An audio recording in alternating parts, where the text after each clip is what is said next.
your time to watch SBN, South Bengal News, news about truth. নমস্কার, আমি মন, আপনারা দেখছেন সাউথ বেঙ্গল নিউজ। উৎসবের দিনগুলো কেমন কাটলো পাণ্ডবেশ্বরবাসী? খোঁজ খবর নেওয়ার পাশাপাশি গ্রামবাসীদের শারদ শুভেচ্ছা জানানোর জন্য মিষ্টির প্যাকেট নিয়ে গৃহস্থের দরজায় হাজির হয়েছিলেন বিধায়ক নিজে। বিধায়কের শুভেচ্ছা বিনিময়ের এই পর্ব উঠে এলো SBN এর ক্যামেরায়।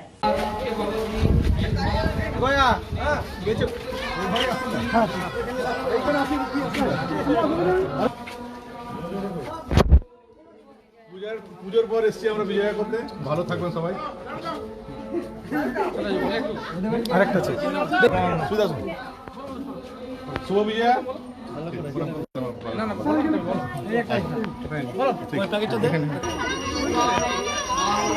বিজয়ের পরে আমাদের মাননীয় মুখ্যমন্ত্রীর নির্দেশ ছিল প্রত্যেক বাড়িতে গিয়ে মানুষকে প্রণাম করে বিজয়া শুভেচ্ছা জানাতে হবে।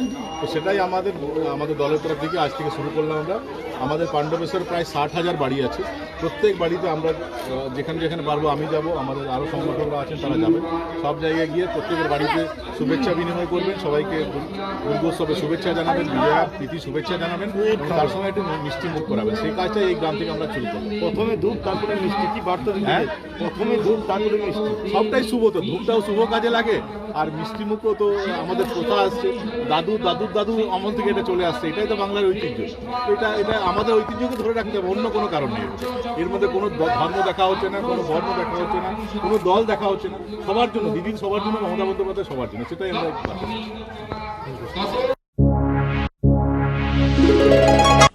পশ্চিম বর্ধমান জেলার কুলটি থানার অন্তর্গত কদভিটা মোড় রাস্তা অবরোধ করে গ্রামবাসীরা। গ্রামবাসীদের অভিযোগ, স্থানীয় ইমপ্লেক্স স্টিল প্ল্যান্ট থেকে ছড়িয়ে পড়ছে বায়ু দূষণে জেরবার সাধারণ মানুষের শরীরে সৃষ্টি হচ্ছে চর্মরোগ। এক্ষেত্রে কার্যত নীরব প্রশাসন। মূলত এরই প্রতিবাদে পথ অবরোধে সামিল হয় স্থানীয় মানুষজন। দূষণ নিয়ন্ত্রণ করতে হবে কারখানা কর্তৃপক্ষকে, দূষণ নিয়ন্ত্রণে সক্রিয় ভূমিকা গ্রহণ করতে হবে রাজনৈতিক নেতাদের। মূলত এই দাবিতে প্রায় 3 ঘন্টা ধরে পথ অবরোধে সামিল হয় গ্রামবাসীরা। পরবর্তী পর্যায়ে পুলিশের আশ্বাসে প্রত্যাহার করে নেয় অবরোধ আন্দোলন।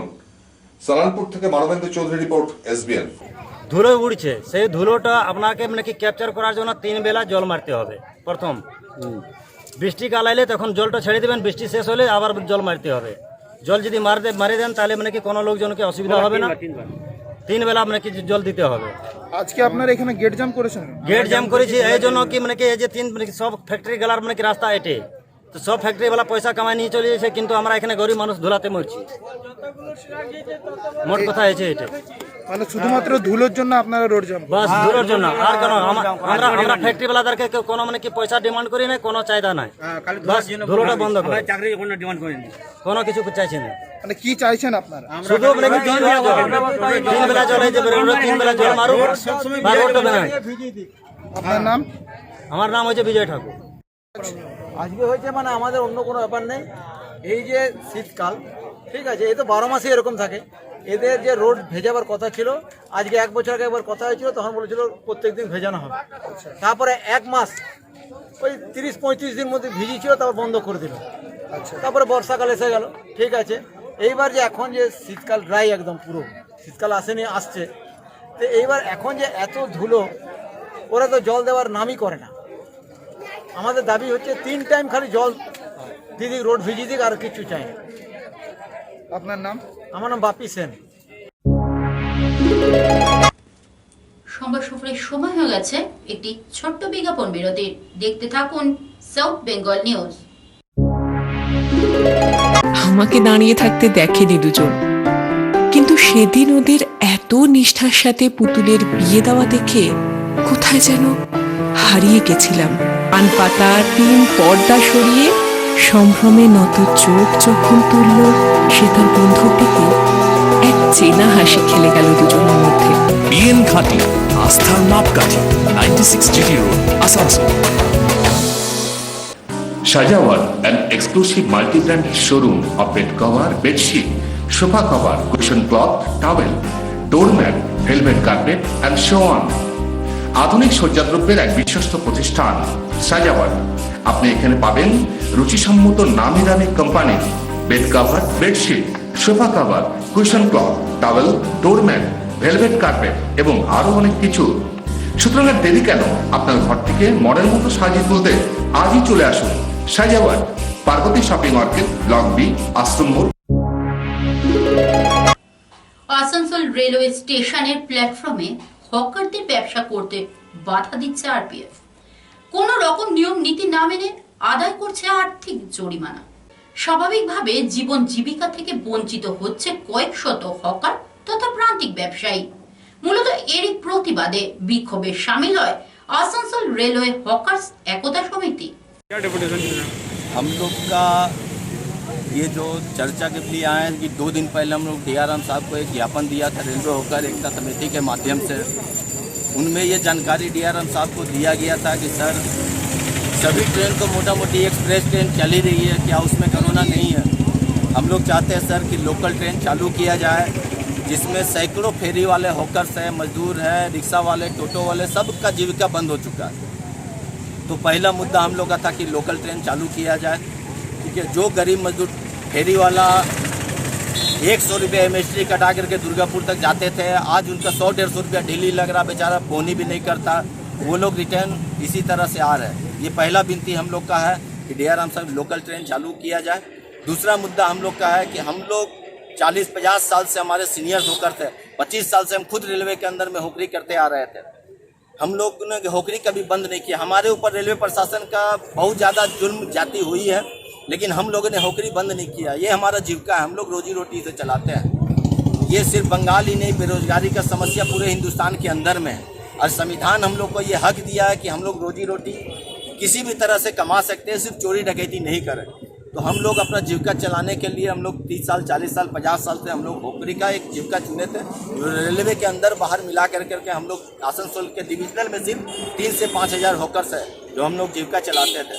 जब कुछ स्टेशन में ट्रेन चालू हुई है तो हॉकर्स जो पहले की तरह रोज चढ़े स्टेशन के अंदर काम करने के लिए, लेकिन आरपीएफ ने उन्हें पकड़ा। पकड़ने के बाद उनका जो पहले 10-50 रुपया फाइन होता था, वो अपनी बहादुरी दिखाते हुए उनको 2700 रुपया फाइन किया।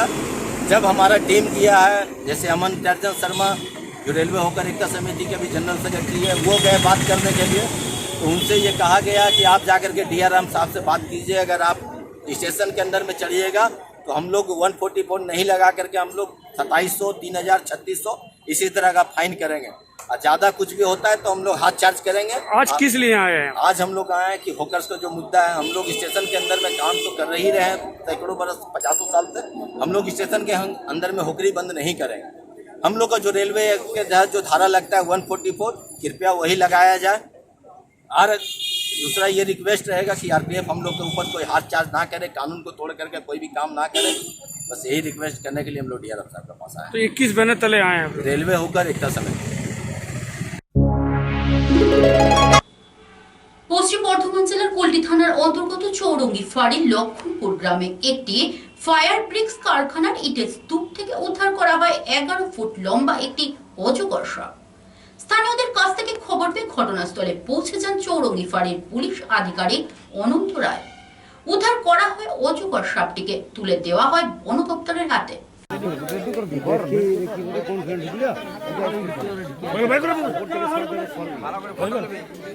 না না করেছি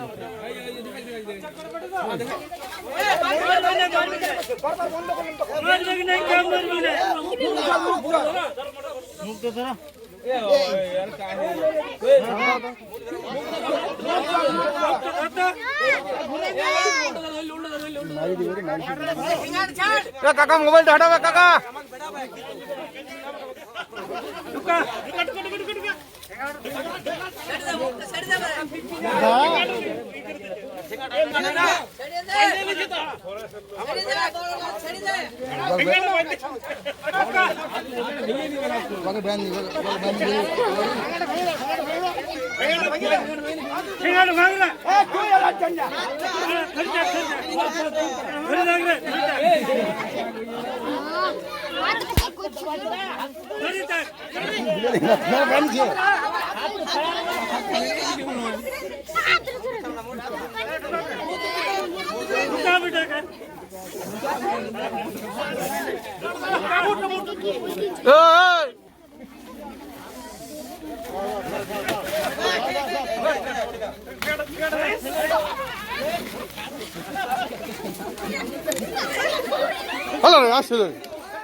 এখানে চৌরঙ্গিতে ছিলাম, শুনলাম লক্ষ্মণপুর এটা সমীর পাথরের ফ্যাক্টরি। এখানে অজগর সাপ, ওরা খবর দিল প্রথমে। ওখান থেকে আমরা এখানে এসে আমাদের বিশ্বজিৎ চ্যাটার্জি যে আছে সে পুলিশ ফরেস্ট ডিপার্টমেন্টে খবর দিল। আপাতত স্থানীয় মানুষজনই এখানে ওই সাপটাকে ধরে রেখেছে। তারপর ফরেস্ট ডিপার্টমেন্টের লোক আসবে, ওরা নিয়ে যাবে। এখন আপাতত সাপটাকে চৌরঙ্গি নিয়ে যাওয়া হলো। কত ফুট লম্বা সাপটা? মোটামুটি দেখে তো মনে হলো 8-10 ফুট। এটা কি বন্ধ ফ্যাক্টরি না চালু? এটা কাজ হচ্ছিল, তো বন্ধ আছে এখন। এখানে কাজ হচ্ছিল, ওই পরিষ্কার হচ্ছিল। খড়ের গাদাল ছিল একটা, সেই খড়ের গাদালের মাঝেই সাপটা ছিল। কি নাম? আমার নাম মনতোষ মুখার্জি। উৎসব মরশুমে সবজির দাম আকাশ ছোঁয়া। আলু থেকে শুরু করে পেঁয়াজ এবং অন্যান্য সবজির দাম ধরা ছোঁয়ার বাইরে। দীর্ঘদিন ধরে এই অবস্থা চললেও সরকারের নেই কোনো নিয়ন্ত্রণ। চরম অসুবিধায় মধ্যবিত্ত, নিম্ন মধ্যবিত্ত মানুষজন। পরিস্থিতি খতিয়ে দেখতে এসবিএন এর প্রতিনিধি উপস্থিত হয়েছিল শহর আসানসোলের মুখ্য সবজি বাজারে।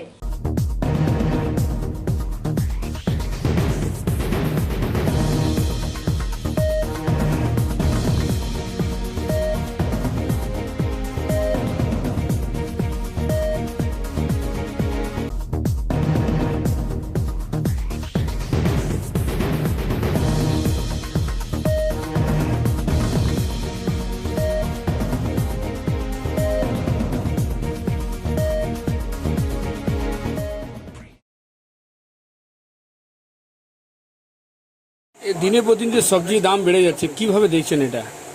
সার ওষুধের জন্য হবে, দাম বাড়তে হলে তো হবে, কম দাম হলে কম দাম হবে। তো আপনারা এখান থেকে এটা সবজি নিয়ে আসেন এখানে বিক্রি করতে? মার্কেট থেকে কিনে নিয়ে আসেন। তো কিভাবে দেখছেন এই দিন পর দিন সবাই সবজির দাম বেড়ে যাচ্ছে? আমদানি তো হওয়া চাই, আমদানি না হলে কি করে হবে? মাল কম হচ্ছে, সবজি আমদানি কমই যাচ্ছে দিনের দিন। আচ্ছা, কবে আশা আছে কি দামটা কম হবে? এখন দেরি আছে। দেরি আছে। কিভাবে সবজি কি কি দামে বিক্রি হচ্ছে? কিভাবে? 20 টাকা 25 টাকা লাভ হয়ে যাচ্ছে, 20 টাকা 22 টাকা, যার যেমন লাভ। আসানসোলের পাশাপাশি এসবিএন এর প্রতিনিধি কাজল মিত্র উপস্থিত হয়েছিল বাংলা ঝাড়খণ্ড সীমান্তবর্তী পশ্চিম বর্ধমান জেলার সালানপুর বাজারে। কি চিত্র উঠে এলো দেখাবো আপনাদের।